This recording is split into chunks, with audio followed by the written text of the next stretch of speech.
It's the Roughnecks and the Battlehawks. Cacaw favored by 12.5 here. Massive spread. The total is our highest of the weekend at 47.5. Forecast is once again Cardinals outside, Battlehawks inside. What are we doing? Make it make sense for me here. Why are we having Cardinals games with a nice, sunny, bright, shining forecast out in Busch Stadium, but for the Battlehawks, we're inside playing at the same time? Can we schedule something back to back here, maybe? Have fans go to both? Anyway, we'll save that for AJ later. And speaking of AJ, how about this Battlehawks offense against the Houston D? It's crazy to say that the St. Louis offense has actually exceeded my expectations.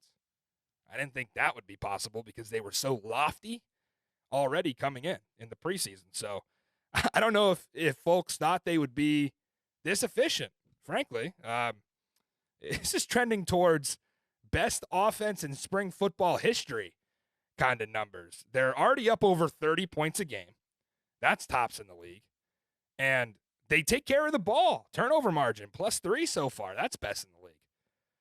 So the only red flag that I see in this game for the Battlehawks this weekend, and if you're betting this game, you need to know this. St. Louis was missing 3 starting offensive linemen in practice this week. Now, we just got an update right before the show with the depth chart that 2 of those guys, I believe their right guard and right tackle, are out. Steven Gonzalez was the third. He looks to be in, but didn't practice, so definitely hobbled. And if you watch the DC game, you could see, I think it was their last touchdown, the Sailors touchdown. He got tabletop, just flipped upside down. It was a low cut block by the D end, and he ended up basically standing on his head. And that's not good when you're 350 pounds. So that didn't look like a good injury. Steven was on his feet and walking off the field. Got a chance to chat with him in the post game, and he said he was feeling okay. But looks like he's going to go and tough it out. That's the Penn State Nittany Lion in him right there.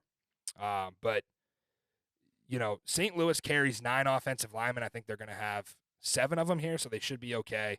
But I think Houston might be able to take advantage of this if they play it right. When, you know, think about it.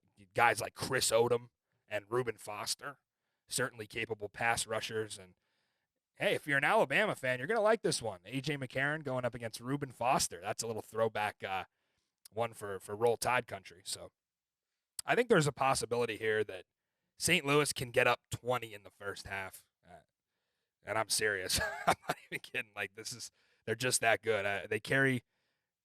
They have just so much efficiency on that offensive side of the ball, and they're so quick hitting. I think they can get 20 in the first half. They can carry some momentum into the second half and probably finish this game with Manny Wilkins if it turns into a blowout again. But I'm actually leaning towards maybe a little bit more of a challenging day than most of you expect for the St. Louis offense. You have the offensive line injuries, plus the fact that since the Michigan loss, they've just continued to get better. That, in any league, doesn't seem to hold up. It's a long season. You can do that in the playoffs. We saw it with Arlington, how they just kept getting better at the end of the season. But, I mean, to say that St. Louis isn't going to eventually peak, valley a little bit, and then probably peak again in the playoffs would be crazy. So we got to find that valley as bettors, and we got to find where is that going to be, because you're sandwiched right here in between your 2 biggest games of the year. You go on the road to D.C., you go on the road to Birmingham, and plop right in the middle is the Houston Roughnecks. So really all that means is they're going to score 27 instead of 45. So take from it what you will. You might want to sell off, though. Some St. Louis stock this week. I know we saw them last year against Vegas in a very similar spot. Actually, AJ was out in that game, so a little different, but Nick Tiano came in, and it was a little bit of a struggle for them offensively. I think that game went into overtime, and it came down to the shootout-style 2-point conversions. Just looking at the schedule, I don't think that – I mean, think about it. They scored 45 points against their biggest rival on the road last week, and they did that without Darius Shepard. They did that with kind of playing with their food in the red zone in the first quarter. So, I mean, that was a hell of a performance. I just don't know if they could top it this week. But when you flip sides of the ball, Houston's offense has been lost. They've only touched 20 points once this entire season, and that was on a late garbage time touchdown in Ford Field against Michigan. They're the lowest scoring team in the league, 15.2 points per game, and they're bad on third down, just 35%. Mark Thompson has been a complete non-factor for this offense after being hyped up as a potential league MVP, and I know he's been dealing with the injury. It's probably not all on him, but it's just not even worth talking about at this point. This has been a whole lot of Reed, Sinnett, and he's been out there down by multiple scores, trying to do everything he can and rally, and that's not what they're built for. It's not what the Roughnecks offense is looking to do.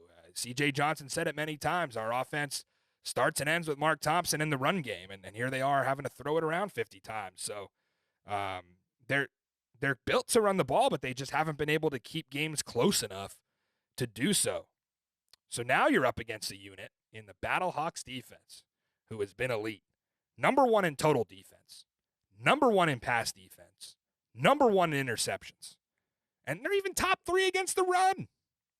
So outside of a few moments in the DC game and maybe that win against Arlington, for Houston, this team really hasn't shown me anything to put any faith in them offensively.